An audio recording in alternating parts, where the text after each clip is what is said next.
Hey guys, so welcome back to Hot Takes Hot Planet. I'm your podcast host Gabriel, which you may have seen me in the last episode. Make sure you guys watch that episode with Errol. But today is episode 2, which will be focusing about the effects and possible solutions of carbon emissions on climate change. And today, who will be joining us today? Which is we have Gian, Sider, and Joseph. But unfortunately, as you can see, Gian here, he's wearing a face mask, so I'm pretty sure it's self-explanatory. He's not feeling very well, so we put a good-looking picture of him right over here in the screen. So can we all get well soon, Gian? Thank you. Okay, so before we start the episode, let's do. I want to hear a quick introduction from each one of you guys. So we'll start with Gian first. Hi. Hi, my name is Gian. I'm 16 years old. I'm from the Philippines, and I'm the podcast planner and the video editor of this podcast. So I hope this goes well, and I hope our podcast is successful. My name is Tyler. I'm 15 years old. I'm from India and Philippines, and I'm the research investigator of this group. You all may know who I am, Gabriel, from last episode, podcast host. I'm also the coordinator and implementer, if I didn't mention that last episode. But let's get on to Joseph Hills. Hi, my name is Joseph. I'm 15 years old. I'm from the Philippines and I'm the specialist of this group. Thank you, Joseph. Thank you, Sider. Thank you, Gian. So now let's get started with episode 2 of today's podcast. So I want to ask you all a question. Let's do like for each question I ask, raise your hand. Whoever raises their hand first will be answering the question, and you'll get a prize from here in Dunkin' Donuts. I'll treat you one donut. Yeah. So tell me, who knows the what is like a viable alternative to non-renewable energy? Oh, Gian. Electricity. Electricity. Okay, so we have Sadr as well. Okay. Bicycles. What? Bicycles. Bicycles. Instead of cars. Bicycles. So you mean like bicycles instead of like taking car transportation, yeah? Okay, and what about you, Joseph? I argue with Gian. Electricity is actually made from non-renewable energy. So another alternative of non-renewable energy can be energy from the sun, solar panels and all that. Yeah. That's a really good argument, Joseph. And like I could see that being used in calculators in math. Oh, you would like to say something, Gian? Yeah. I didn't know that. Thank you. But I want to ask how electricity is like how it contributes to carbon emissions. Because of the rising population, there's actually been a really high demand for electricity. So factories would have to produce a lot more energy in order to satisfy those demands, which in turn causes a lot of non-renewable energy to be used. And that's what it leads to, like a lot of carbon emissions. Thank you, Joseph. So you have anything to say, Gian? Yeah, I learned from that. Yeah. I learned from that. Okay. I didn't know that. Oh yeah, we all didn't really know that, so that's wonderful to hear from you, Joseph. But okay, anyways, I want to ask this question to Siler. So Siler, you said that bicycles are a good alternative form instead of using non-renewable energy.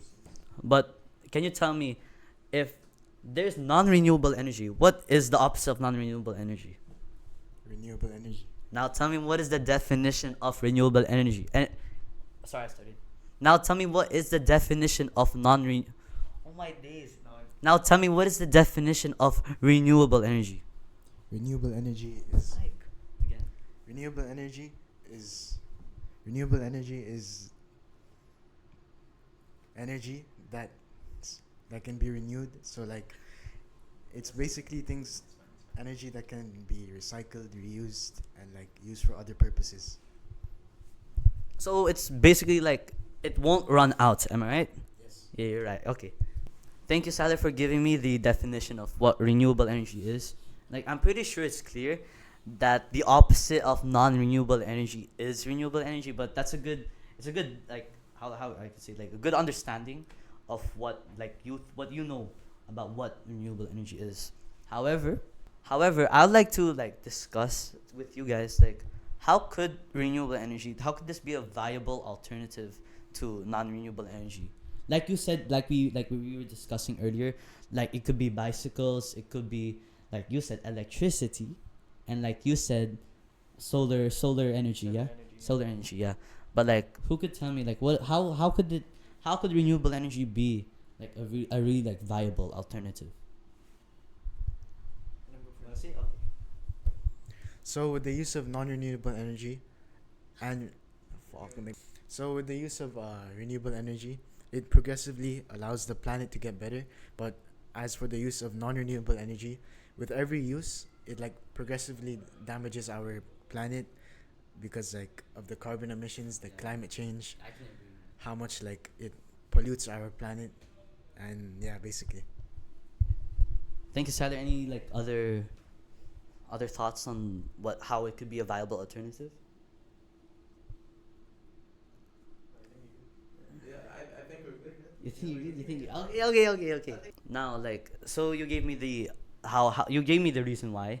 So I see you're a really good. You're a really good thinker, Tyler. Yeah, you're a really good thinker with a big brain here. Yeah. Okay.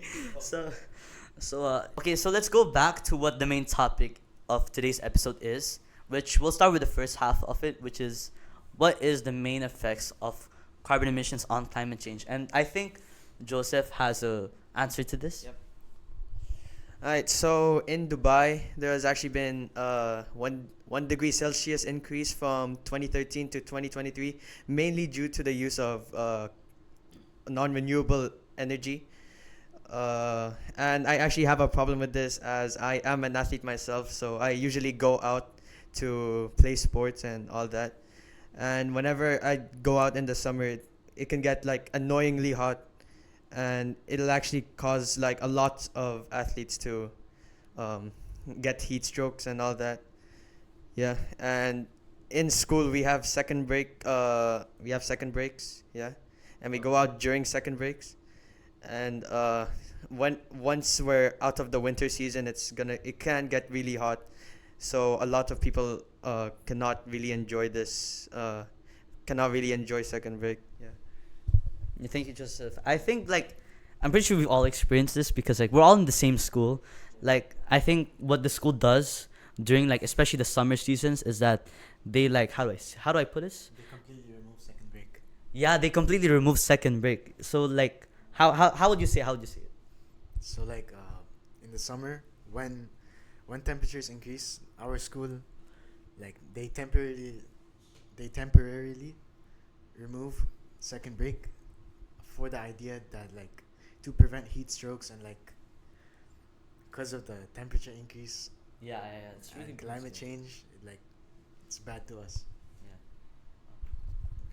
I can see that as a problem, and I really want to go outdoors on second break as well. So I want to ask you, like, what do you think are the possible solutions that could help schools allow outdoor breaks outside for students? Like, what do you think people can do to improve the weather or something like that? Like, what are the possible solutions? Yeah, especially here in Dubai. I feel like since we live in the UAE, Dubai, and especially since our school is in a desert setting, Yeah. I feel like we can't really do much like to improve the climate, temperature, and like how things are during second break, during the daytime, the afternoons. But I think the school they should implement like a shading area throughout the whole football pitch. That But my question was like, how could we improve the weather?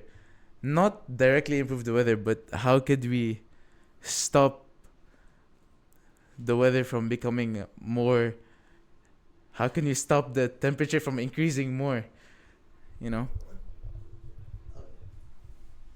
The thing about that is it's gonna take a long time to actually fix that problem, cause it's already temperatures have already risen, on average, and it's probably gonna rise up even more. So it's gonna take a long time, and I suggest with your problem, like the second break problem, I suggest that we move outdoor breaks to first break, so that it's like, because like during first break it's usually not that hot, you know. I think I've been thinking of this really really good question, which it's I would say it's on a deeper level of like of like our opinions. Like, what is our it's a deeper level of like our perspective of this whole situation on carbon emissions, on climate change, and like that question is like, do you guys believe that the effect of carbon emissions on climate change, does it affect more on the environment or more on the people? Joseph. Alright, so with climate change, there's obviously gonna be disasters, which affects the environment obviously, because like trees are gonna be, you know, gone down. Uh, Animals will lose habitat, you know, and as a result of these occurring natural disasters, people will be affected by it. So it actually can. I believe that this question affects both like equal at an equal level. At an equal level, okay. Now, what's your thoughts on this question, Gian? Oh, I mean, Sider, sorry.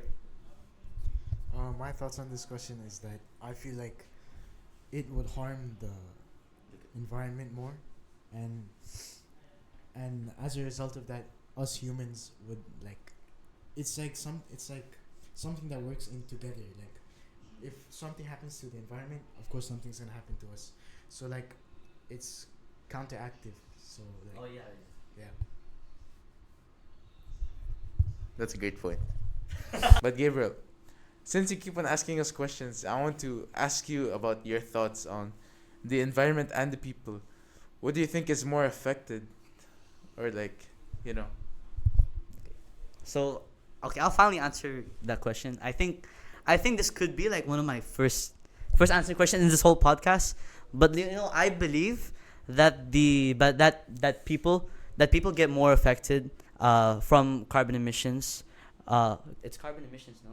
Yeah, I believe that people get more affected from carbon emissions rather than the environment, because like you see, when climate change occurs due to carbon emissions, this climate change, it could lead to potential environmental disasters, any like natural disasters like tsunamis, earthquakes, droughts, especially droughts, because of the food supply can be like reduced, especially crops like vegetables, and all farmland crops, and like because of that, how it affected the effects of that environmental disasters, those disasters could really like it could really like negatively impact our lives as human beings. And that's my thoughts on whether I believe that the environment or people get affected more. Now let's get on to the second part of this episode, which is what are the potential solutions to the effects. What are the potential solutions of carbon emissions on climate change? And I believe that Sader, you have done some some some research on this second half of the podcast. So can you tell me what do you believe are the possible solutions? So one reasonable solution for reducing carbon emissions and like putting a stop to climate change is afforestation, which is the opposite of deforestation, where you plant more trees significantly and like you try to outweigh how much deforestation occurs in a year or in a span of like multiple years. So basically the aim is to plant more trees, which would enhance our climate and like basically. So I'm pretty sure that's it. Like we've covered all points of today's episode, the effects and the solutions. So to conclude, we're gonna have Gian concluding what we have discussed throughout these two episodes of Hot Takes, Hot Planet. Okay, to conclude our podcast, we talked about the consequences or the effects and solutions and problems like outdoor breaks outside recess.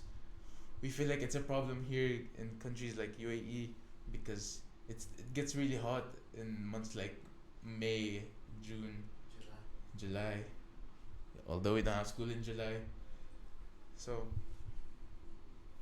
it's a problem for us kids because we want to go outside, and I believe that transitioning to renewable energy is really important because it's to the point where climate change is affecting us globally, to the environment and the people. We can see that during the past few decades, centuries, across the world, the temperature increased by 1 to 3 Celsius, and it's a big problem. So, and this is it for our episode. We hope that you guys learned something, and maybe in the future you guys will start implementing stuff that could help prevent the effects of carbon emissions. So back to Gabriel. So thank you all for like tuning into our podcast during these last 2 episodes. So okay, concluding this entire podcast, you could say that I hope you guys learned a lot from what we have been discussing, and let's get Errol to join us here as we all say a thank you. Yeah, and we all hope that like you guys, especially like one simple small step to reduce the effects of carbon emissions is to fix your carbon footprint. So yeah, let's all say a thank you to everyone. 3, 2, The one, yo, and thank you everyone. Thank you guys. Thank you guys. That's it. Bye bye. Bye. Browsing